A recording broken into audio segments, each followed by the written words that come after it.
Good morning दोस्तों हमें बचपन से ही हमारी संस्कृति में, हमारे धर्म में ईश्वर से प्रार्थना करना और ध्यान करना बताया जाता है।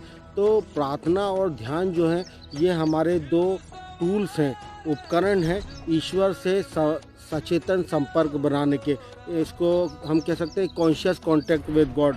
तो प्रार्थना में क्या होता है दोस्तों कि हम ईश्वर को अपनी इच्छा बताते हैं कि हम क्या चाहते हैं, है ना? और ध्यान के माध्यम से हम ईश्वर की इच्छा जानते हैं कि ईश्वर की इच्छा क्या है। तो जब हम प्रार्थना करते हैं तो ईश्वर से को अपनी इच्छा बताते हैं और उससे पूछते हैं कि उसकी इच्छा क्या है हमारी इच्छा को लेके।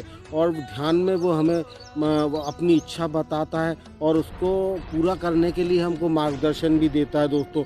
यदि हम केवल प्रार्थना करते हैं और ध्यान नहीं करते तो समझिए कि आप एक ऐसे मोबाइल पे बात कर रहे हैं, क्योंकि जो मोबाइल पे जो माइक है वो आपकी प्रार्थना है और जो सुनने का जो स्पीकर रहता है वो ध्यान रहता है, जिससे ईश्वर अपनी बात बोलता है। और हम लोग इसलिए बहुत बार दिक्कतों में पड़ते हैं क्योंकि हम अपनी इच्छा तो बता रहे हैं ईश्वर को, लेकिन उसकी इच्छा क्या है वो हम सुन ही नहीं रहे हैं। तो हमारे जीवन में जो बहुत सारी गड़बड़ें आती हैं वो इसी कारण होती हैं कि हम जानते ही नहीं हैं ईश्वर की इच्छा। तो हमें वो जानना ज़रूरी है, इसलिए हमें प्रार्थना के साथ ध्यान भी करना ज़रूरी है। ये बहुत ही ज़रूरी चीज़ है हमारे